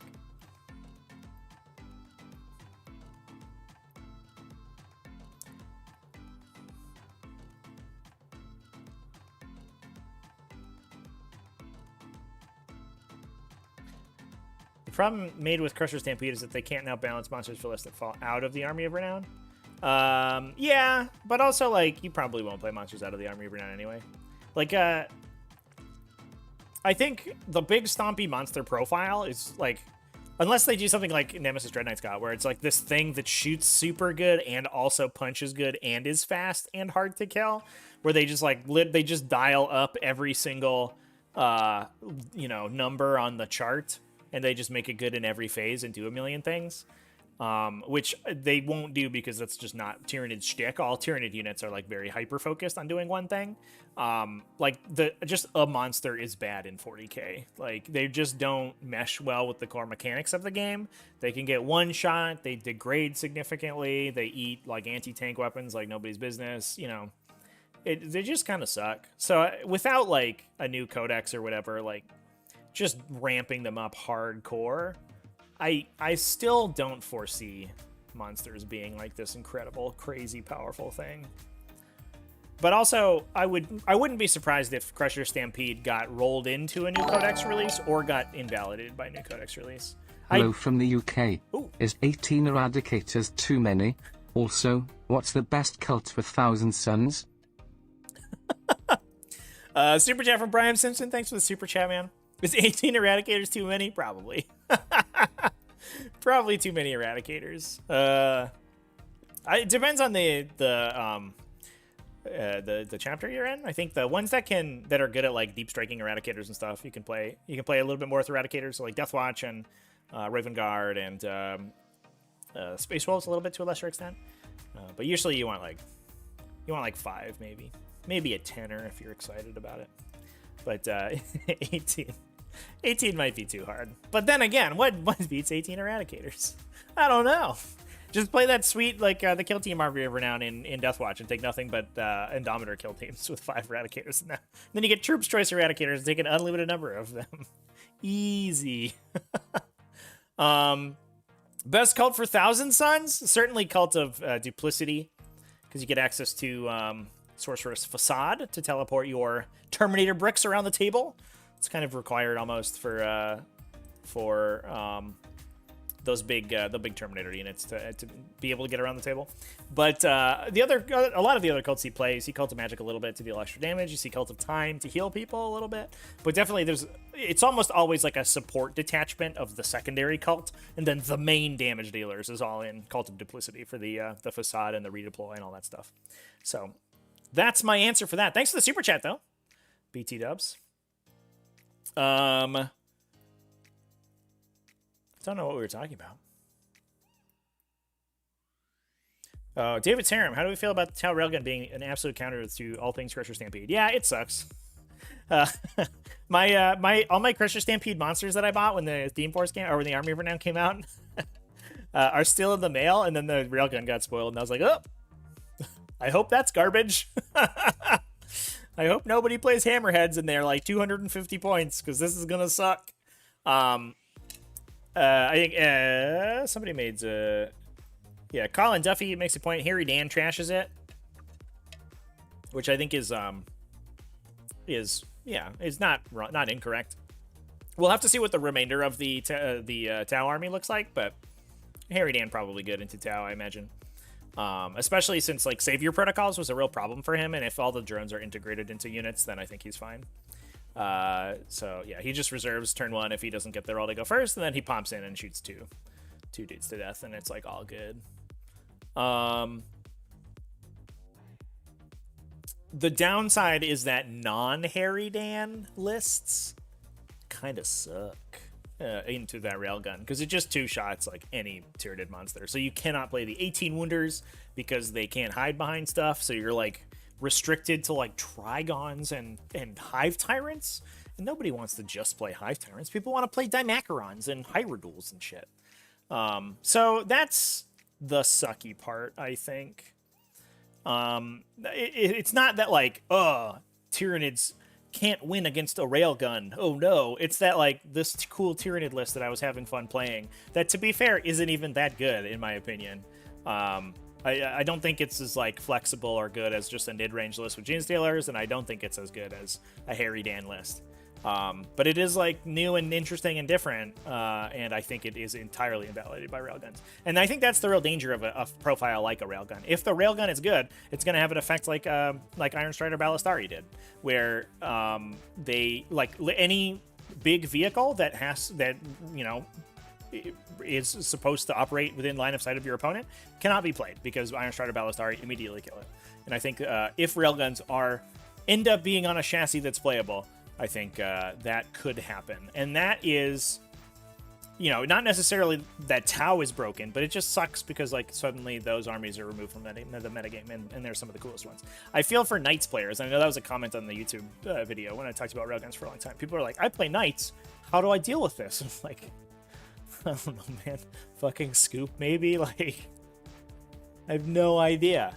And I mean, you can just go into Moiraxes or in War Dogs and stuff and hope for the best, but there's a 30% chance that on a converted wound roll, this thing kills the War Dog, and there is a significant chance it doesn't have damage that anything else in their army kills the War Dog immediately. So if if you're running 3 or 4 railguns, you're just killing 4 War Dogs a turn, and you only have like 12 of those things, which means they kill a third of your army every turn, which is an unsustainable amount of damage that you're taking. It's not like the arithmetic's not quite as clean cut as that, but 4 railguns is probably only 800 points, 700 points. So they still have 1,200 points of army to shoot you with. Feels like it's gonna be bad, and that's the scariest part about it, I think, those hyper focused profiles. Chris Beardsley not feeling Crusher Stampede either. Yeah. I think it's just, so far I think it's just the inconsistency of it, is what's biting me. Like, mathematically, there's a lot of situations where I'm like, oh, this feels like a good matchup. I think it'll be fine. And then my monster swings down or their thing swings high. And because your army is like based around 4 models and a unit of Hive Guard or whatever, if any of those things happen, it's like, oh, GG, we're done. Just pick it up. You killed a thing before I killed your thing, and that's the game. Which sucks. Rip. Imagine if Tyranids could drop a unit of Carnifexes before they separate instead of just one. That'd be pretty cool. It's always been weird that they don't do that. Railgun is going to get tuned, I feel? Maybe. I don't know. I mean, the hope is that like it's tempered by either weaknesses elsewhere in the faction or, like we said, significant points cost. Oh, not what I wanted to do. Where, it just costs 1 billion points. Or like, its ballistic skill sucks, or their anti-tank suffers in other places. Without seeing the codex, we can't really tell.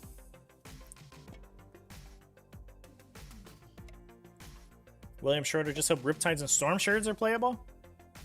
Well, they're playable now. Well, Storm Surge isn't, but Riptide's very good. One Riptide with all the upgrades. That guy's sick.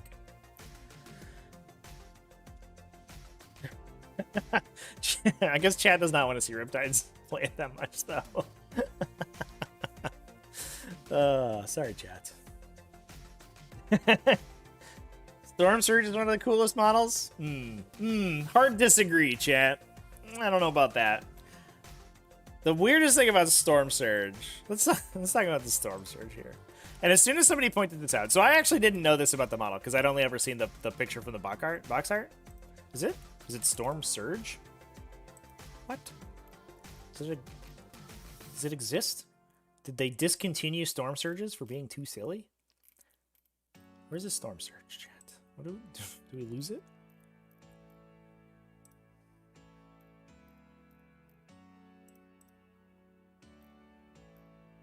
What? Did I miss it? Chat, did I scroll over Storm Surge?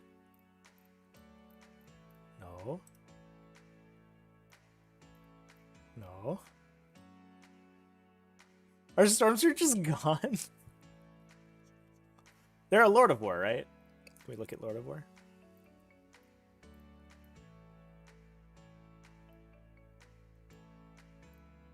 I don't have any other filters on, do I? Hold up.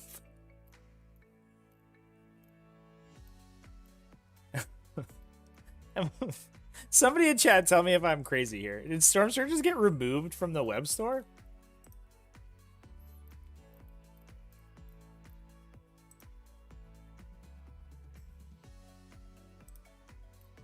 What? Gun misfired by a railgun? Oh my god.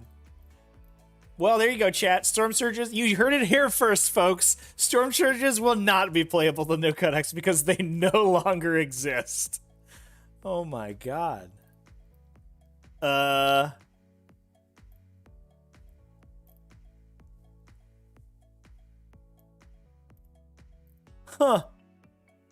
It's not in heavy support, right? No. What if we just look Storm? Oh, we're gonna get Stormcast Eternals, I bet. Land Speeder Storms, Storm Speeders, Storm Guardians. That will not be useful in a while. Huh. Huh. Huh. Yeah, they don't typically remove things with new models. Because, like, I imagine, you know, they just previewed, like, new Guardians or whatever, and I don't think they removed Guardians from the... Wait, we just saw Storm Guardians. Yeah, there's Guardians in the thing, right? Yeah, you can still get old school Guardians until the new ones come out.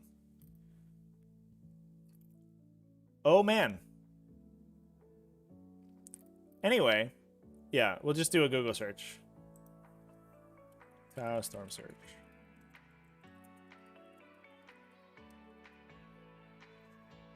Okay, yeah.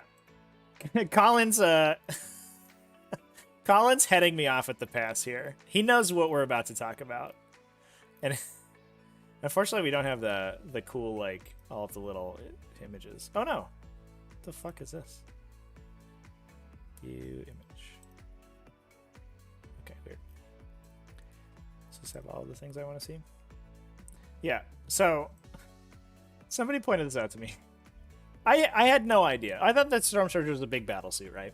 But somebody pointed out that there's a crew inside that have an open cockpit.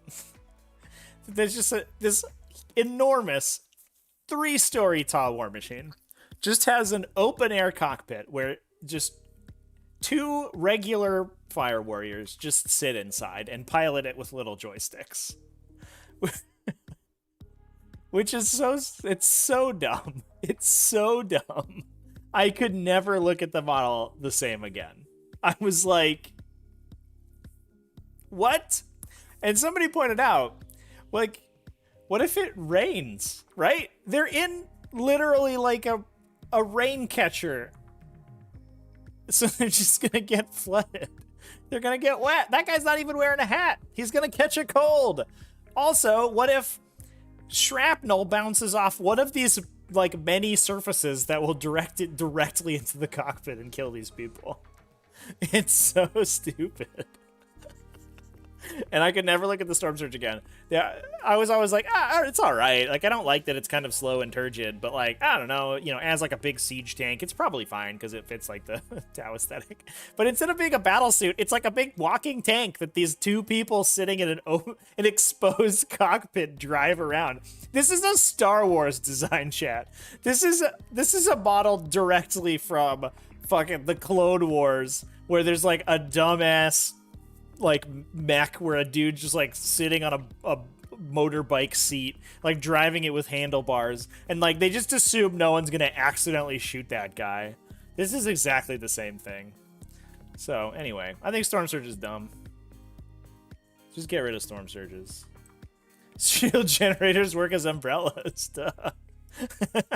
Of course. How could I forget? I mean, it's the same thing as the Nemesis Dread Knight, right? They were always like, no, there's a shield generator around the Dread Knight. That's why it has, around the pilot, that's why it has an invulnerable save, because you can't hit the pilot because there's a shield generator. And you're like, okay. There's definitely there's a difference between like being able to having a lore explanation and the visual design of the model being cool. There was a model I remember back in the day. Now I don't remember what it's called. I bet I could find it real quick here though. It was a War Machine model, and I remember when it came out, I complained about it because it looked so fucking stupid. War Machine. And people would get all up in arms because there is a background explanation for why the model looks the way it does. And that never mattered to me because, like, miniatures are a visual medium, and I shouldn't need any additional information to enjoy a model. So here's this, there's no rotated shots or anything. Here's this model, right, chat? It's just this little lady, and she's carrying a backpack with these arms, these robot arms that are the size of a car. And you look at that model, and it's not wearing an exoskeleton. It's not supported in any way. Her tiny waist and her, I guess, like, superhumanly powerful spine is holding up this enormous, like, robot arm thing. And also, like, when she punches with it, like, she has to back up the force of a punch with her body because this isn't connected to the ground at all. This isn't ground. So the fact that she has this huge robot arm punching somebody is just as likely to send her flying as it is whoever she's punching. So when this model released, I was like, this is the stupidest model this company has ever produced. That's not true. They have a lot of not very good models. But I was like, this is really fucking dumb. But it's established in the background that the special magic that they use to like make their special equipment and stuff can change the like material properties of the equipment. So like you can give like the magical armor suit like anti-grav properties so it supports itself. But the model doesn't have that. And every time I look at it, the only thing I'm gonna see is how this woman would collapse under the weight of this like freight train she's carrying on her back. And despite the fact that there's an in-universe explanation for why it looks like that, I'm never going to be able to look past it because it's a miniature, and that background information is never discussed in the miniature, like, you know, in the artistic expression of the miniature. And I think that's just a failing. I think you shouldn't have to rely on background materials to make your miniatures look good or sensible. And that's what I have to say about that. She's Wolverine. She's an adamantium skeleton. But she still has to hold that skeleton up with muscles. That's what muscles are for. Oh my god. Just terrible. It's got a mini fridge with tuna sandwiches in it. Oh, and the Storm Surge? Yeah, fair enough. Yeah, this is just like a bro hangout in the Storm Surge. It's a little clubhouse that those are the pilots hang out in. Harridan is dumb, it has no feet. Yeah, I gave my Harridan feet, chat. I'm with you. The Harridan's, like, having scything talons on its fucking legs is really stupid. I gave my Harridan the Haruspex claws, which have, like, the little... It's like one big front toe and then two little tiny toes, with the idea that it could perch like a bird. It doesn't... I don't know if it would necessarily work perfectly, but it looks better than the giant, stupid scything talon, I think. Anyway, I think that's a good note to end on there, chat.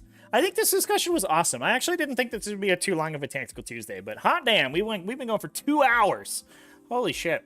Well, this was like super fun, actually. It was nice and cathartic to get some thoughts off my chest. I hope chat had a good time. Yeah, the other issue with the Harridan, yeah, Colin, Harridan is an alien dragon with guns. The miniature doesn't live up to it. Yeah, the other issue is, like, how does it shoot its guns? It has to glide to shoot its guns, but it also, like, theoretically, it has 2 limbs mashed into the wings. That's like, because the wings are so big. But it should just have guns on arms. Like, why isn't it just carrying guns so it can do strafing attacks and stuff? It's Harridan's, I mean, old and bad. I don't know. But you know what's not old and bad is this Harry Dan t-shirt I have. Boom. That is a segue right there, chat. Exclamation point store in the chat if you want some sweet Harry Dan merch, by the way, everyone. Because we got to rep the Harry Dan clan. And there's t-shirts, and there's a couple different designs of t-shirts. There are stickers. There's a couple different designs of stickers. There's a bunch of Harry Dan stuff. There's also the normal Tactical Tortoise stuff. We got Hype Ripper stuff in there. It's all good. So anyway, that's what we have to talk about that. Space Marine, yeah. Invictor Warsuits chat? Yeah, garbage. Throw that out. That dude's gonna get shot with a gun and he's gonna die. Anyway, thanks everyone for hanging out. A couple little closing announcements here for the people who are still chilling. We have the T5S2 Invitational the coming this month and beginning of February. The schedule got postponed a little bit so we can dodge other events like LVO and stuff. But if you're interested in that, the plan is to stream it both to Twitch and to YouTube. The hope is that we've had some resolution issues with that in the past. The hope is that I'm on new hardware. We can get past that and we can use it to greater effect. So that should theoretically that should be live here, and that starts on January 20, I believe, is the start date. There's a schedule on both on tts40k.com and on the community tab. You can go check that out, and in Discord. Actually, you could exclamation point Discord in the chat if you want to do that. I don't have an announced giveaway for this month yet. We did a Tyranids giveaway last month.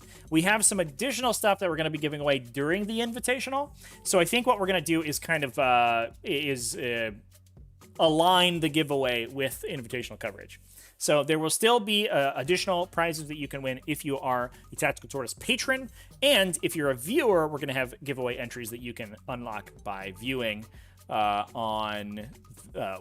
by participating in the Invitational. So that'll be good. Anyway, it's going to be a good time. Stay tuned for more information about that. I'm super psyched. And I know all of the people fighting for top 16 in the T5S2 season are. We had about 300 players this time around. A little bit of a little smaller than last season, but that is to be expected with in-person events opening up and stuff. So I'm still excited to host some of the best games of 40k on the internet. So it's going to be sweet. Anyway, cheers, everybody. Yeah, I'm going to pop off. Thanks, everyone, for watching. Remember to keep it classy, folks. And also,